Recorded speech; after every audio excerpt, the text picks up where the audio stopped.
Here we are, Justin. This is usually my day off, my Friday, and even Derby have found a way to ruin my Friday, as well as my usual weekend, which is what they usually do anyway. But here we are. Not something I was expecting to be doing here today, considering everything seemed geared towards Derby heading into their game this weekend away at Norwich, with Paul Warne very much in charge. But that's not happened. How surprised are you, first of all, Justin Peach?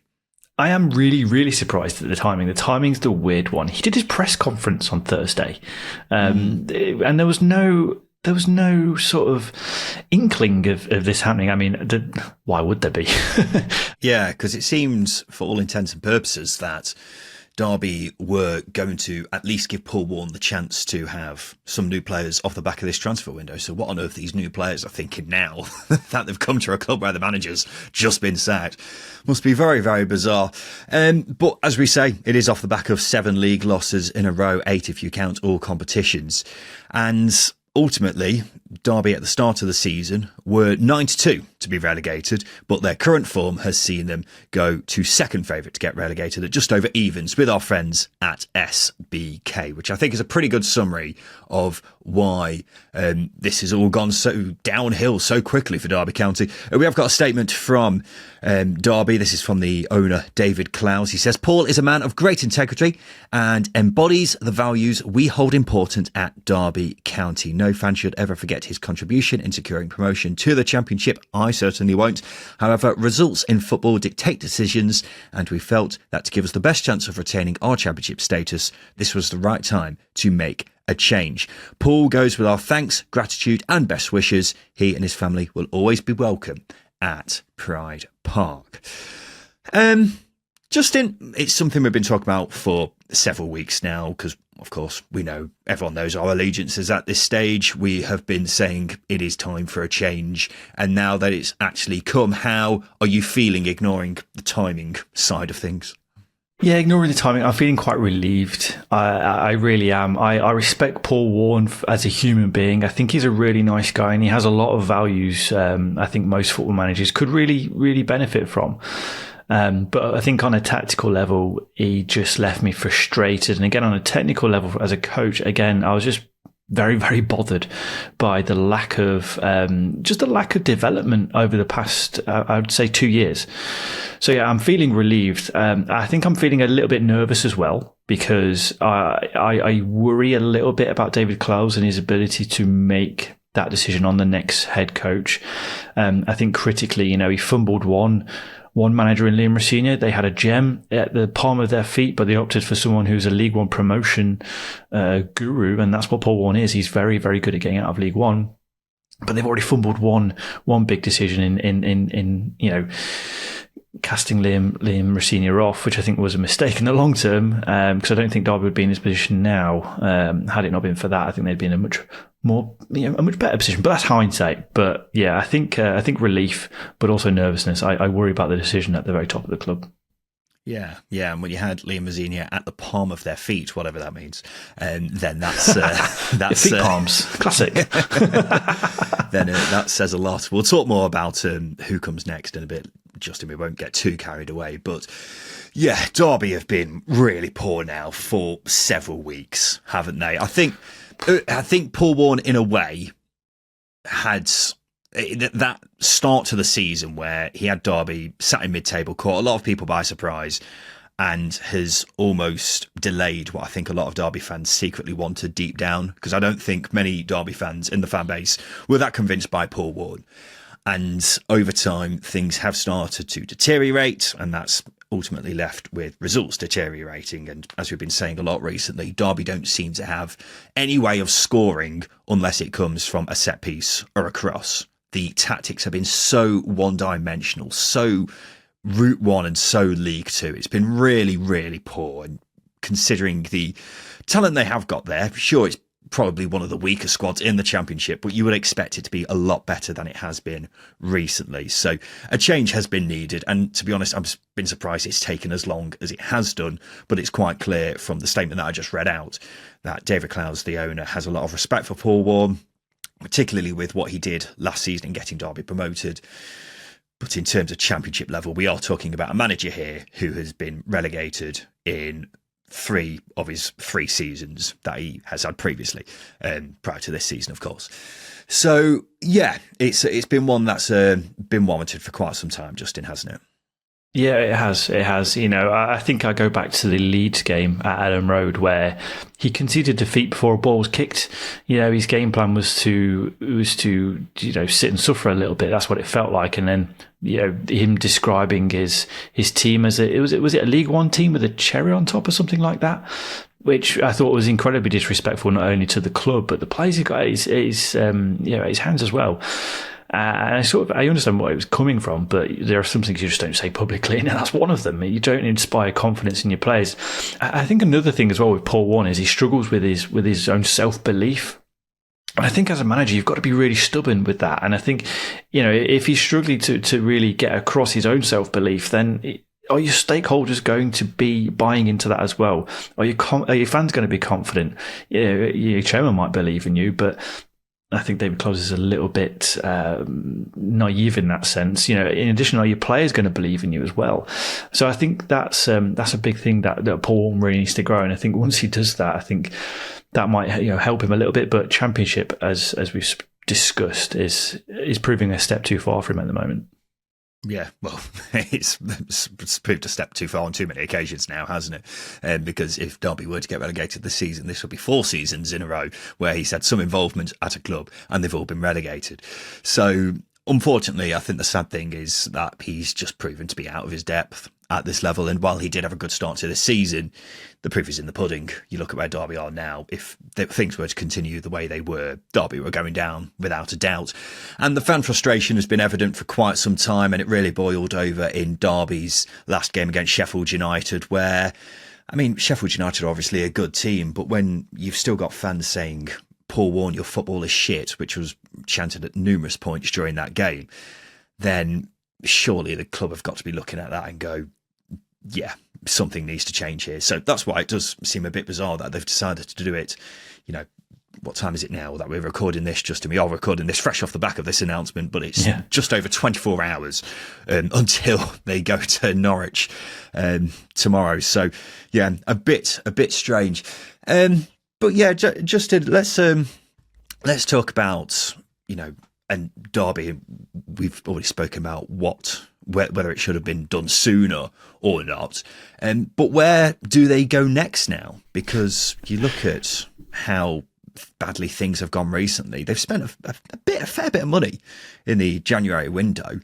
So where do they go now? Because something else that we've mentioned on a few occasions is that if Derby had made this decision earlier in the season, of course they weren't going to do that because Paul Warne actually did quite well, then they would have had their pick of managers, the likes of Gary Rowett, Tony Mowbray, Ruben Sellers, various other managers who, as a fan, I look at going to other clubs and I think, I bloody would have loved them at my club.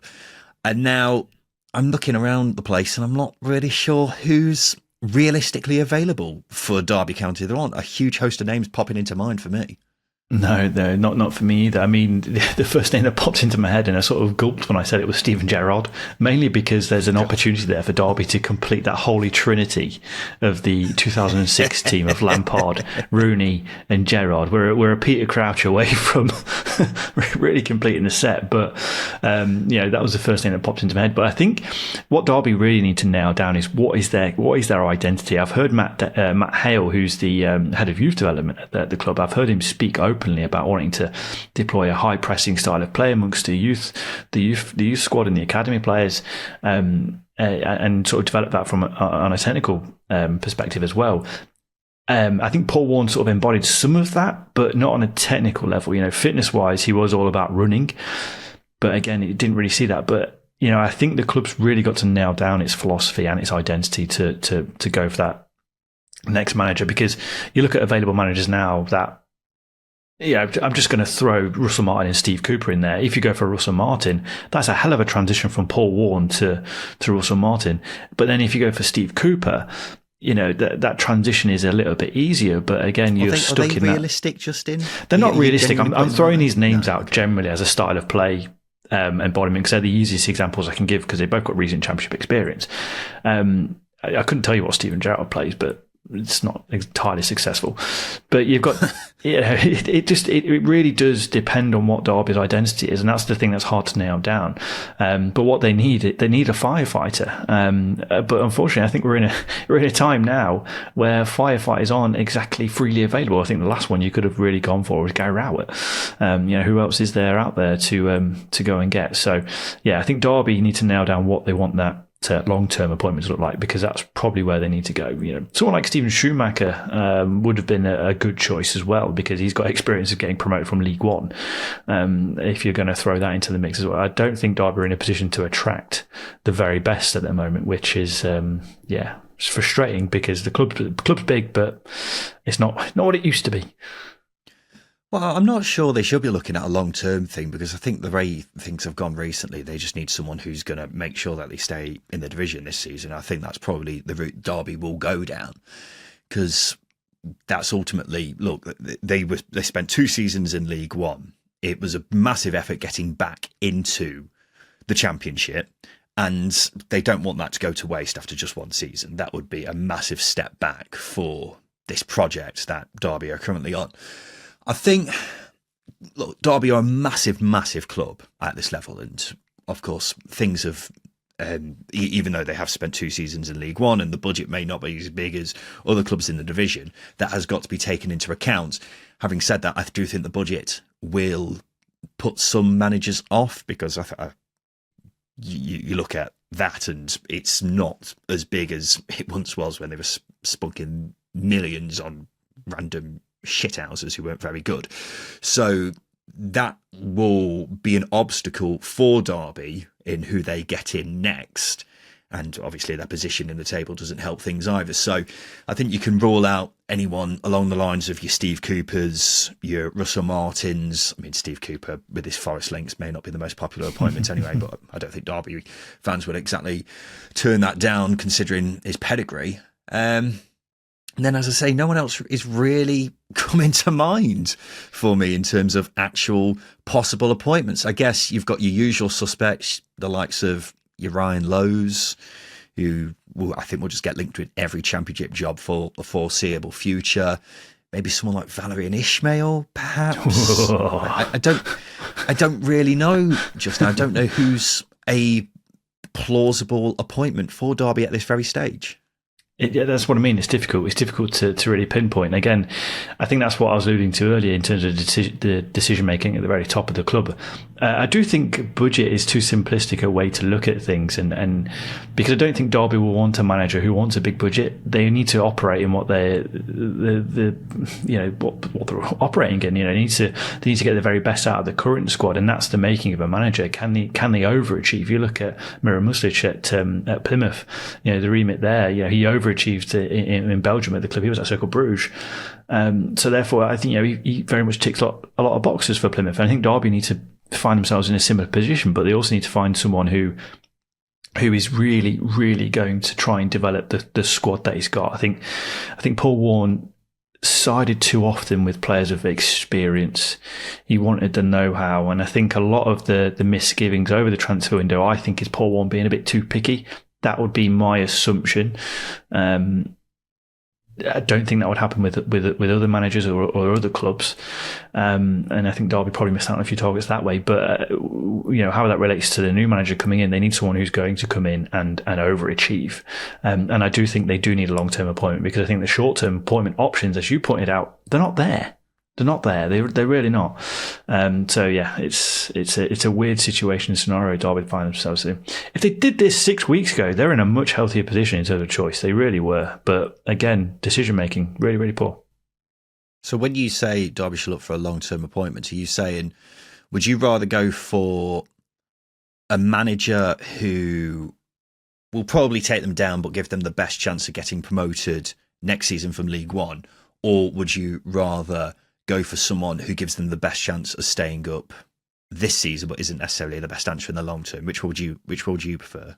That's a difficult one to answer, because Paul Warne's your best manager to get you promoted out of League One, isn't he? His record in League One is positive. I think they need a manager to come in who's actually going to develop the style of play and the players that are at the club because they've invested fairly heavily this season. You know, that this is the thing about Derby having a small budget. They've spent a fair bit of money. You look at Kenzo Goidmi in midfield, the Dutch signing from Alkmaar in the summer. Very good progressive passer. Paul Warne had no idea how to use him, how to utilise him. It was a great signing, and he's a lovely technical player, but he's wasted in Paul Warne's system. Now, if you can get a manager who can come in and develop that and develop him, Derby have got a gem on their hands. Similarly with the likes of Langas, the centre half that's coming from Norway. You know, how's he going to fit into things and whatnot? So I think this is why I'm saying Derby need to operate under the pretense that it needs to be a long-term appointment, but someone who is a technical coach, not I wouldn't say a motivator, but you look at Paul Warne on the spectrum. To play Paul Warne ball, Justin. Yeah, but Oxford was set up to play how Des Buckingham wanted, and Gary Rowett's come in and had an instant impact. That's because Gary Rowett's a wizard, Justin. Gary Rowett is a wizard. I'm trying to think of other examples. You look at Tim Volta and Ruben Sellers. They're two other contrasts as well.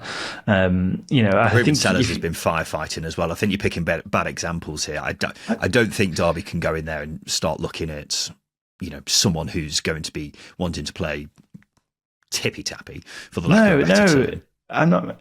Again, but what is tippy tappy? This is it. I think you've got to get a manager who is adjustable. That's why Gary Rowett is probably the best option. It's annoying that I keep falling on him, but you've got to get a manager who is adjustable. A manager who isn't ingrained in one style of play. That's why if Russell Martin was a realistic option, I would turn that away so quickly because I don't think he can adjust a style of play to the team you've got. And this is why Derby are in such a serious position, is because Paul Warne's ball, unfortunately, was so bland and basic that anyone else who's of a technical betterment of Paul Warne might struggle. They might struggle. So maybe you do need to look at your Valor and Ishmael. Let's play a little lightning round, shall we? I'm going to throw some managers at you, and I want a 3-word answer. All right? Okay. It doesn't have to be 3 words. Can be less than 3 words, but 3 words tops. Right. First manager, Rob Edwards. No. Okay. Are you saying it's unrealistic, or you just wouldn't take him? I just wouldn't take him. That is insane, but it is only 3 words, so we'll move on. Valérien Ismaël. Yes. Chaos. Neil Harris. I'm open to it. Next one, Justin. Ryan Lowe. I don't think so. That's 4. Damn it. I don't think so. Yeah, that is 4. Don't think so. That's fine.